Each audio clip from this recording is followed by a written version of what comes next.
Hi friends, welcome to Brindha novel. உன்னில் சரணடைந்தேன். Episode 38. சரவணனுக்கும் சாந்திக்கும் திருமணம் நடந்து முடிந்திருக்க அனைவரும் அவர்களுக்கு வாழ்த்துக்களை தெரிவித்தனர். நதியா சாந்தியின் அருகில் வந்து அவளை கட்டி அணைத்து கொண்டு, எனக்கு ரொம்ப சந்தோஷமா இருக்குடி. நீ நினச்ச மாதிரியே உன்னோட கல்யாணம் சரவண அண்ணா கூட நடந்துடுச்சு. இனிமே உன்னோட வாழ்க்கையை சந்தோஷமாக வாழு.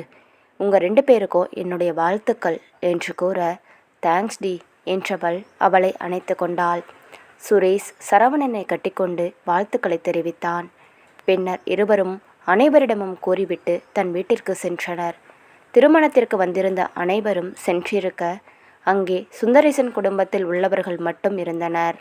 தாமரை சரவணன் அருகில் வந்து, மாமா, உங்களை எங்கள் அக்கா விரும்பி எல்லாரையும் எதிர்த்து கல்யாணம் பண்ணியிருக்கு. அவள் எப்போதும் சந்தோஷமாக இருக்கணும்.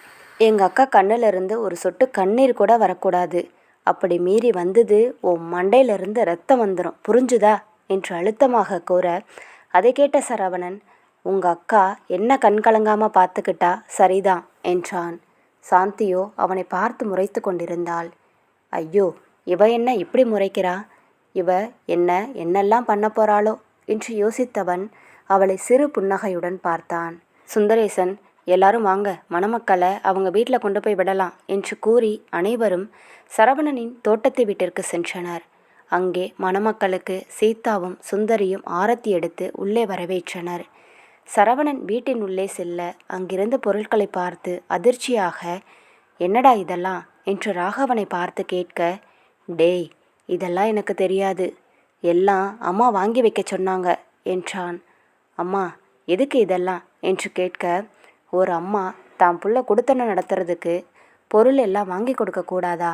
அதனால தான் நான் வாங்கி கொடுத்தேன். இதோ பாரு சரவணா, உனக்கு கல்யாணம் ஆயிடுச்சு. இனிமே நீ பொறுப்பாக இருக்கணும், சரியா என்று கூற அவன் செல்வியை அணைத்து கொண்டான். சாந்தி பூஜை அறைக்கு சென்று விளக்கேற்றி சாமி கும்பிட்டாள். அவர்களுக்கு பால் பழம் கொடுக்க சரவணனும் சாந்தியும் சாப்பிட்டனர்.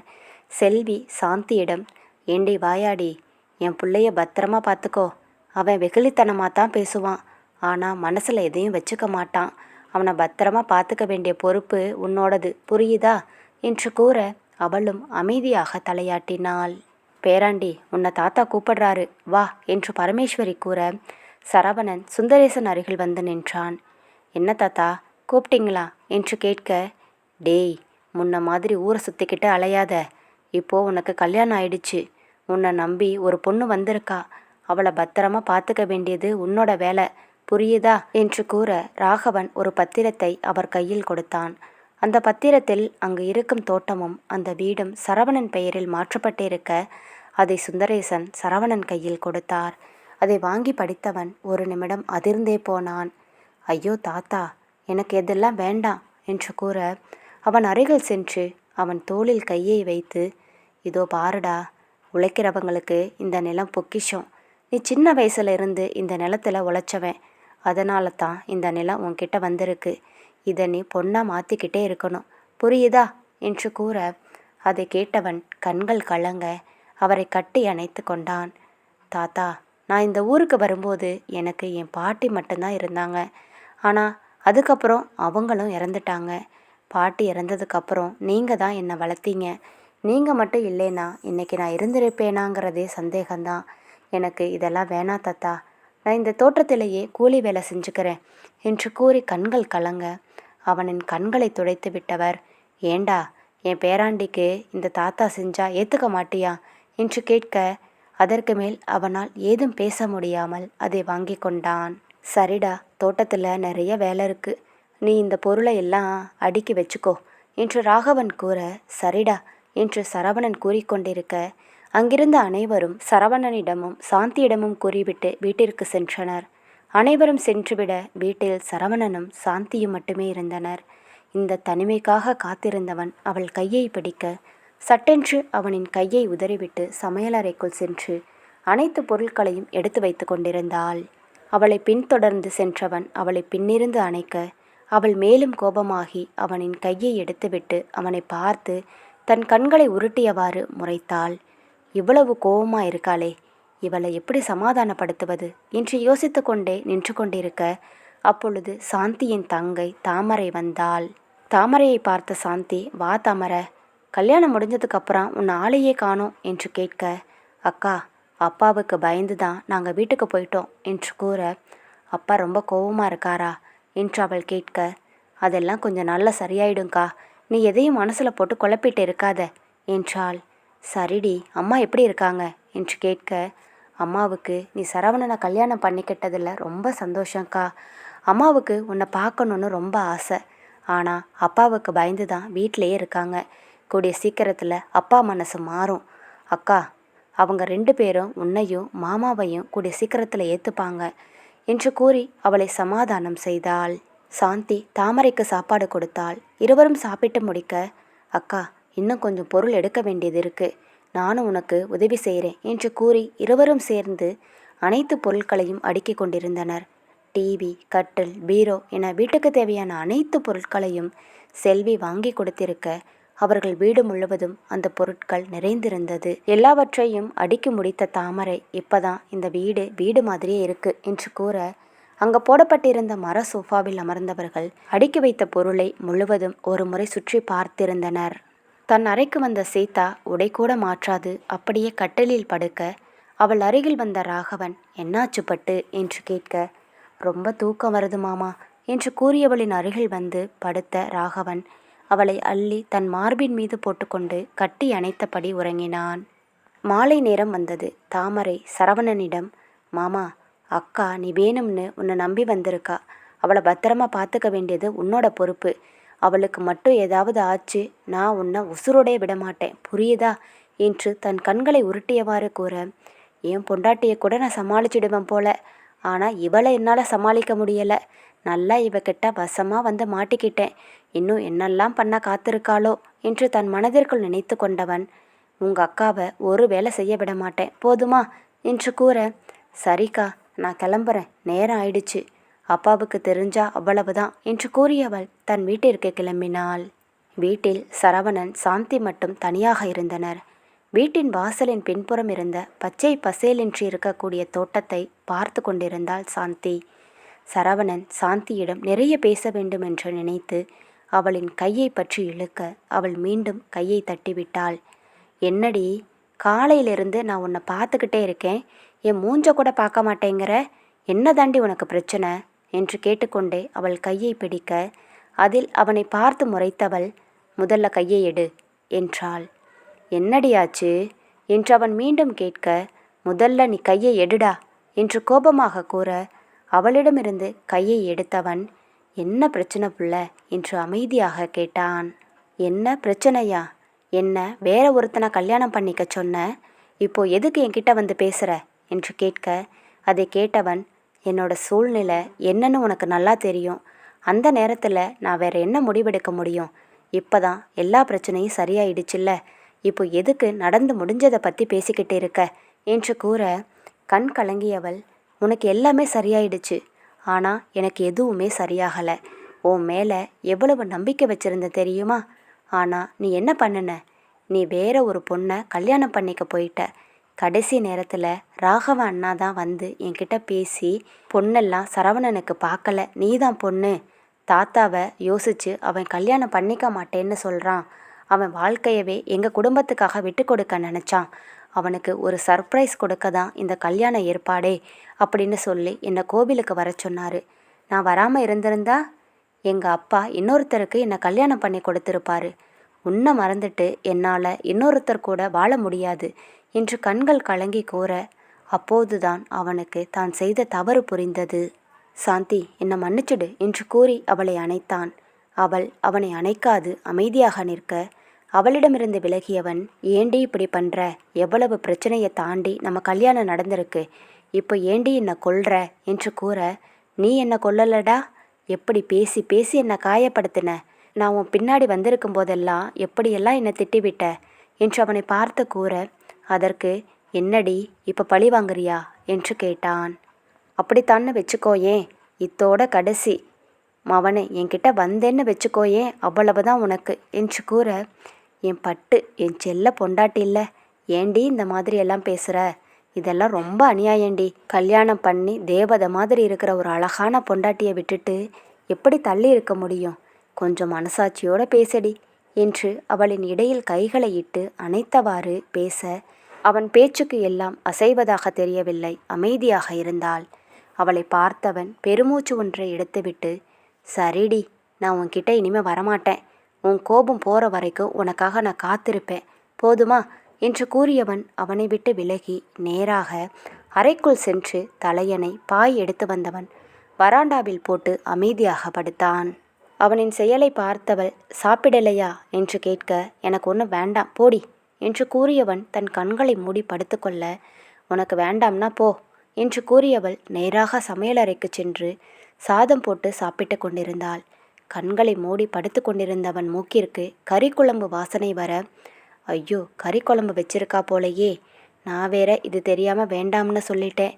இப்போ நான் போய் கேட்டா என்னை ரொம்ப அல்பமாக நினச்சிப்பாளோ என்று யோசித்து கொண்டே தன் கண்களை மூடி படுத்து கொண்டிருக்க, அவளும் சாப்பிட்டு முடித்து நேராக அறைக்குள் சென்றாள். அவள் செல்வதை உறுதிப்படுத்தி கொண்டவன் நேராக சமையலறைக்குள் சென்று பாத்திரங்களை பார்க்க, அவை அனைத்தும் காலியாக இருந்தது. அதை பார்த்தவனுக்கு அதிர்ச்சியாக, ஐயோ படுபாவி, எல்லாத்தையும் காலி பண்ணிட்டாலே ராட்சசி, நேரம் பார்த்து என்னை பழிவாங்கிறா என்று நினைத்தவன் தண்ணீரை குடித்துவிட்டு படுக்க வர, அங்கே அவனுக்கு தட்டில் சாதம் குழம்பு என்று அனைத்தும் இருந்தது.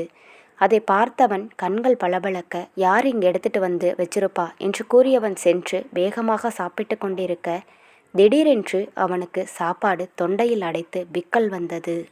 அவன் தன் அருகில் தண்ணீரை தேடி பார்க்க எங்கும் தண்ணீர் இல்லை. தட்டை தரையில் வைத்தவன் எழுந்து செல்ல போக சட்டென்று அவன் தலையில் தட்டி தண்ணீர் கொடுத்தாள். அதை வாங்கி குடித்தவன் அவளை பார்த்து புன்னகைத்து, நிஜமா சொல்றேன், நீ ரொம்ப நல்லா சமைக்கிற என்று கூறியவன் மீண்டும் சாப்பிட்டு கொண்டிருக்க, அவன் அருகில் வந்து அமர்ந்தவள் அவன் சாப்பிடுவதை கன்னத்தில் கை வைத்தவாறே பார்த்து கொண்டிருந்தாள். அவள் பார்வையை உணர்ந்தவன் சாப்பிடும்போது, அப்படி பார்க்காத புள்ள, எனக்கு வயிறு வலிக்கும் என்று கூறி சாப்பிட்டு கொண்டிருக்க, அவன் கூறியதை கேட்டு சிரித்தவள், யோ, உனக்கு கொஞ்சம் கூட ரோசம் எல்லாம் எதுவுமே இல்லையா?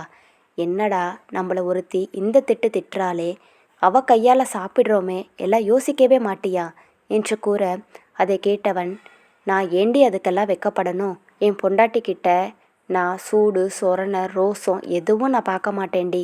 இன்னும் கொஞ்ச நேரத்தில் நீ என் பக்கத்தில் வரலைன்னா நானே சாப்பிட்டு முடிச்சு உன் கையில் காலில் விழுந்து உன்னை சமாதானப்படுத்தியிருப்பேன் என்று கூற, அவள் பேசியதை கேட்டு சிரித்தவள், என்னை மன்னிச்சிடியா, எனக்கு உன் மேலே கோபம், அதனால தான் அப்படி நடந்துக்கிட்டேன் என்றாள். உன் கோபம் நியாயமானது தாண்டி, அதனால தான் நான் அமைதியாக இருந்துட்டேன். இன்னைக்கு பாத்தியா தாத்தா என்னென்ன எனக்கு தேவையோ எல்லாத்தையும் எப்படி செஞ்சாங்கன்னு? அவங்களுக்காகத்தான் நான் அந்த முடிவையே எடுத்தேன். அவங்கள நான் எப்படி கஷ்டப்படுத்த முடியும் என்று கூற, சுந்தரேசன் ஐயா வீட்டிலிருந்து உனக்கு இவ்வளவு பண்ணுவாங்கன்னு நான் நினச்சி கூட பார்க்கல. அவ்வளவு நல்லவங்களா இருக்காங்க என்று கூறிக்கொண்டே அவனின் அருகில் அமர்ந்தாள். அவன் தன்னவளுக்கு ஆசையாக ஊட்டிவிட அவளும் ஊட்டிக்கொண்டாள். இருவரும் சாப்பிட்டு முடிக்க அனைத்து பாத்திரங்களையும் எடுத்து சமையலறைக்குள் வைத்தாள். பின்பு தோட்டத்தை பார்த்து சரவணன் நின்று கொண்டிருக்க அவனை பின்னிலிருந்து அணைத்தாள். அவளின் அருகாமையும் அவளது தேகம் தன் தேகத்துடன் உரசி கொண்டிருக்க அவனுக்கு வானில் பறப்பது போல இருந்தது. அவள் ஒரு படி மேலே சென்று அவன் கழுத்தை தன் இரு கைகளால் மாலை போல கட்டிக்கொண்டாள். அவள் அவனை ஏக்கத்தோடு பார்க்க, அவளது விழி தரிசனத்திற்காக காத்திருந்தவன் அவளது விழி அசைவில் தன்னை முழுவதுமாக தொலைத்திருந்தான். ஆனால் அவளோ படபடக்கும் விழிகளோடு அவனை ஏறிட்டு இருந்தாள். அவளது இதயம் கூட ரயில் செல்லும் தண்டவாளம் போல தடதடவென அடித்து கொண்டது. அவள் கண்ணை பார்த்து பட்டாம்பூச்சி சிறகு போல படபடக்கும் அவள் இமைகளை கண்டு ரசித்தவன் விழிகள் தன்னை மறந்து அவளது விழிகளுக்குள் தன்னை தொலைக்க தொடங்கியது. இருவரும் இமைக்க மறந்து ஒருவரை ஒருவர் பார்த்து கொண்டிருக்க அந்த நொடி அவர்களுக்கு நீண்டு கொண்டே சென்றது. இந்த நொடி அவளது விழிகளுக்கு மட்டுமின்றி அவளது உலகத்திலும் அவன் மட்டுமே இருந்தான். அவனுக்கும் அதே நிலைதான் அந்த நொடி. இருவரும் தங்களை மறந்து ஒருவரது விழியில் ஒருவரை தொலைத்து கொண்டிருக்க அந்த விழி மயக்கம் அவனை வேறொரு உலகிற்கு அழைத்து சென்றது. அதன் விளைவாக நொடி பொழுதில் அவன் அவனது இதழ்களை சிறை செய்திருக்க சிங்கத்திடம் சிக்கிய மான்குட்டி போல அவளது இதழும் அவன் இதழுக்குள் சிக்கிக்கொண்டது. நொடி பொழுதில் ஏற்பட்ட தாக்குதலை துளியும் எதிர்பார்க்காதவள், சில நொடிகள் தடுமாறியவள் மூளை வேலை நிறுத்தம் செய்துவிட்டது. அதுவும் சில நொடிகளுக்கு மட்டுமே. ஆனால் அடுத்த சில கணங்களில் தன்னை மீண்டு கொண்டு அவன் இதழிலிருந்து தன் இதழை விடுவிக்க ஏனோ அவளால் அது மட்டும் முடியவே இல்லை. ஆனால் அவனும் அவள் நிலை உணராமல் வெளிமூடி அவளது இதழில் தேன் சுவையை ஆழமாக ரசித்து ருசித்து உறிஞ்சி எடுத்து கொண்டிருந்தான். முதலில் ஒரு பெண்ணின் இதழ் சுவையை கண்டவனுக்கு அதுவேதான் நீண்ட காலம் உயிர் வாழ தேவையான அமிர்தம் போல இருக்க மொத்தமாக சுயம் மறந்து அவள் இதழில் கரையத் தொடங்கிவிட்டான். இடைவெளி விட்டால் தனக்கு கிட்டிய அமிர்தம் தன் கையை விட்டு சென்றுவிடுமோ, மீண்டும் தனக்கு கிடைக்காமல் போய்விடுமோ என்று நினைத்து அவளின் இதழை ஆழமாக ருசித்து கொண்டிருந்தான். நொடிகள் நிமிடங்களாக நீள அவனோ தன் முத்தத்தின் ஆழத்தை கூட்டினானே தவிர குறைக்கவில்லை. நீண்ட நேரமாக அவளின் இதழை விடாமல் சுவைத்து கொண்டிருந்தவன் அவளுக்கு மூச்சு முட்ட சற்றென்று நினைவுக்கு வந்தவன் அப்பொழுதுதான் அவளின் இதழை விடுதலை செய்தான். அவளை தனது கைகளால் அள்ளிக்கொண்டு நேராக படுக்கை அறைக்குள் சென்றான். அவளை மெத்தையில் படுக்க வைத்தவன் அவள் மேலே படர்ந்தான். அவளை மேலிருந்து கீழாக காதலாக ஒரு பார்வை பார்த்தான். அந்த பார்வை 1000 வார்த்தைகள் சொன்னாலும் அதிலிருந்த அர்த்தம் ஒன்றே ஒன்றுதான், நீ வேண்டும் என்பது மட்டும்தான். அவனின் அந்த பார்வையில் அவள் உடல் சிலிர்த்தது. அவனை அணைத்து கொண்டு அவளின் கழுத்தில் சிறு சிறு முத்தங்களை வைத்தான். பெண்ணவளின் முகத்தை தன் இரு கைகளால் தூக்கி பிடித்தவன் அவளின் கன்னங்கள் இருபுறமும் தன் இதழை மென்மையாக பதித்தான். அவள் அதில் கண்களை மூடிக்கொண்டாள். அதை பார்த்தவன், ஓய் பட்டிக்காடு, என்னைய பாருடி என்றான் கொஞ்சலாக. அவள் கண்களை மெதுவாக திறந்து அவனை பார்த்தாள். அவளின் கண்களை அருகிலே பார்த்தவன், சப்பா என்னா கண்ணுடா, இதை பார்க்கும்போது என்னென்னமோ பண்ணுதே என்று எண்ணியவன் அவள் கண்களில் மெதுவாக முத்தமிட்டான். பின்பு அவளின் இதழை நோக்கியவன் அந்த அழகான தேன் இதழை கடித்தான். அவனின் பல்தடம் பதிய அதில் அவள் ஆவென்று முணங்கினாள். அவளின் அந்த அழகிய உதட்டின் மெல்லிய அசைவிலும் அவள் முணுமுணுக்கும் போதும் அவன் பித்தனாகி போனான். அவனின் வாசனை அவளின் மூளை வரை சென்று அவளின் உணர்ச்சிகளை தூண்ட தன் இரு கைகளால் அவனை இறுக்கி அணைத்து கொண்டாள். அவளின் கைகள் அவளையும் அறியாமல் அவனின் முதுகில் காதல் லீலைகள் நடத்த அவளின் உதடுகள் அவனின் மார்பில் முத்த தேடலை தொடங்கியது. அவனும் அவளின் உடல் முழுவதும் முத்தமழை பொழிந்தான். பிறகு மெதுவாக அவளின் சேலையை அவன் உருவ அவள் வெட்கத்தில் தன் மார்புக்கு நேராக தன் கைகளை வைத்து மறைத்து கொண்டாள். அவளின் கைகளை எடுத்துவிட்டவன் அவளை மேலிருந்து கீழாக மாறி மாறி பார்த்துவிட்டு கடைசியாக அவளின் கழுத்துக்கு கீழே தன் கண்களை நிலைக்க வைத்து ரசித்து கொண்டிருந்தான். அவளின் ஆடையை கலட்ட அவன் முயற்சி செய்ய அவள் அதை தடுக்க இருவருக்கும் இடையில் அழகிய காதல் யுத்தம் நடந்து கொண்டிருந்தது. அவளின் ஆடையை விடுவித்தவன் அவளின் அழகை பார்த்து, நீ பேரழகிடி என்று அவளின் காதில் கிசுகிசுத்தான். பின்னர் அவன் தன் ஆள்காட்டி விரலை வைத்து நெற்றியிலிருந்து கோலம் போட்டுக்கொண்டே வழியில் இருந்த தடைகளை தகர்த்து பிறை நெற்றி தாண்டி கிளிமூக்கின் நுனி ஏறி ரோஜா செவ்விதழில் குதித்து வெண் சங்கு கழுத்தில் சாகசம் புரிந்து அவளின் இரு குன்றுகளினிடையே சிக்கி அதில் சிறிதாக தடுமாறிய பின் அபாயகரமான நெடுந்தூர பயணம் என்று பிரமித்து கொண்டே அவள் உயிர் சுழியில் வந்து தஞ்சமடைந்தது அவன் விரல். அவனின் இந்த அழகிய செயலில் ஒரு சிறு விரலில் இத்தனை இன்பமா என்று அவள் நினைக்க அதில் அவள் கால்கள் சிலிர்க்க ஆரம்பித்தது. அவளின் கன்னம் முழுவதும் தன் நாவினால் கோலம் போட்டான். கன்னத்தில் பட்ட அவனின் எச்சிலோடு குளிர்ந்த காற்றும் வீச ஜில்லென்று ஆனது உடலும் மனமும் அவளுக்கு. இப்போது அவனின் வலது கை முன்பக்கம் பயணத்தை தொடங்க எண்ணி முதுகிலிருந்து இடைக்கு வந்து மென்மையாக வருட ஆரம்பித்து நேரம் ஆக ஆக வன்மையை கையில் எடுத்தது. அந்த தீண்டல் அவளை துடிதுடிக்க வைத்தது. அதற்கு மேல் முடியாமல் அவள் அவனை இறுக்க கட்டி கொண்டாள். அவளின் மென்மையை முரட்டுத்தனமாக அவன் அழுத்த அவள் வழியில் ஆவென்று கத்திவிட்டாள். அவளின் சத்தத்தை கேட்டவன் சற்றென்று பிடியை தளர்த்தி அவள் முகம் நிமிர்த்தி, ரொம்ப வலிக்குதா என்று கண்ணடிக்க அவள் வெட்கம் தாழாமல் அவன் மார்பில் புதைந்து கொண்டாள். அவனோ மகிழ்ச்சியின் எல்லைக்கு சென்று விட்டான். தன் மனைவியின் வெட்கத்தை பார்த்து அவளை இன்னும் நெருக்கமாக அணைத்து உச்சியில் முத்தமிட்டவன் மீண்டும் அணைத்து கொண்டான். இவ என் பொக்கிஷம், என் வாழ்வில் இவ கிடைச்சது எனக்கு எவ்வளவு சந்தோஷமா இருக்கிறது என்று எண்ணி அவன் மகிழ்ந்து கொண்டிருந்தான். அவளை அணு அணுவாக ரசித்தவன், நீ ரொம்ப அழகா இருக்க பொண்டாட்டி என்று கூறியவன் தேகத்திற்கு முத்தத்தை வாரி வழங்கினான். அவன் கூறிய வார்த்தையில் தன்னை முழுவதும் தொலைத்தவள் அவனுக்கு என்னென்ன வேண்டுமோ அதை மறைக்காமல் அவனுக்கு கொடுத்தாள். அவன் தன்னவளின் தேகத்திற்கு சில இடங்களில் முத்தங்களும் சில இடங்களில் காயங்களும் கொடுக்க அவன் உதடுகள் நிற்காமல் தன் வேலையை செய்து கொண்டே இருந்தது. அவள் அவன் கொடுக்கும் இன்பத்தையும் வலியையும் இணைந்தே பெற்றுக்கொண்டாள்.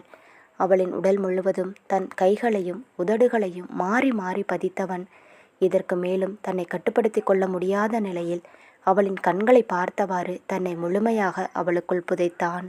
அவனின் செயலை உணர்ந்தவள் தன் கண்களை இறுக்கி மூடி உதடுகளை கடித்து கொண்டாள். கண் திறந்து பாரடி என்று அவளின் காதில் அவன் கூற அவள் மெல்ல தன் கண்களை திறந்து அவனை பார்த்தாள். அவனின் கண்கள் மேலே சுருக மெல்ல மெல்ல தன்னை அவளுள் புதைத்து கொண்டே இருந்தான். அந்த வீடு முழுக்க அவர்களது முனகல் சத்தமும் அதற்கு இணையான பெண்ணவளின் கொலுசு சத்தமும் வளையல் சத்தமும் சேர்ந்து கொண்டது. தன் முழு வேகத்தையும் தன்னவளிடம் காட்ட அவனின் தலைமுடியை இறுக்க பற்றி தன் நகங்களை அவன் முதுகில் பதிக்க அவளின் கால்கள் இரண்டும் அவனை கட்டி கொண்டது. அவளின் செயலை பார்த்தவன் சொல்ல முடியாத மகிழ்ச்சியில் இன்னும் வேகமாக அவளுள் புதைத்தான். ஒரு கட்டத்திற்கு மேல் தம் தேடலை முடித்தவன் மேல்மூச்சு வாங்கி அவள் மேலே சரிந்தான். சிறிது நேரம் கழித்து அவள் மேலே இருந்து கீழே படுத்தவன் அவளை தன் மீது போட்டுக்கொண்டான். தன் மார்பின் மீது தலை வைத்து படுத்து கொண்டிருந்தவளின் தலைமுடியை மெல்ல தன் கைகளால் கோதியவன் அவளின் நெற்றியில் முத்தமிட்டான். இருவரும் இரவு முழுவதும் தங்கள் காதலை ஒருவர் கொடுத்து கொண்டே இருக்க விடியும் நேரம் வர அவன் அவளை விட்டு விலகி அவளை அள்ளி தன் மேலே போட்டுக்கொண்டு கட்டி அணைத்து கொண்டான். தன்னவனின் நெஞ்சத்தை மஞ்சமாக்கி படுத்து கொண்டவளின் கவலைகள் அனைத்தும் தொலைந்த சந்தோஷத்தில் கண்களை மூடி உறங்க தங்கள் வாழ்க்கையில் அடுத்த கட்டத்தை துவங்கிய சந்தோஷத்தில் அவனும் அவளை கட்டி அணைத்தபடி உறங்கினான். இக்கதை தொடரும். இக்கதை உங்களுக்கு பிடித்திருந்தால் மறக்காமல் வீடியோவுக்கு லைக் அண்ட் சப்ஸ்கிரைப் பண்ணுங்கள். தேங்க்யூ.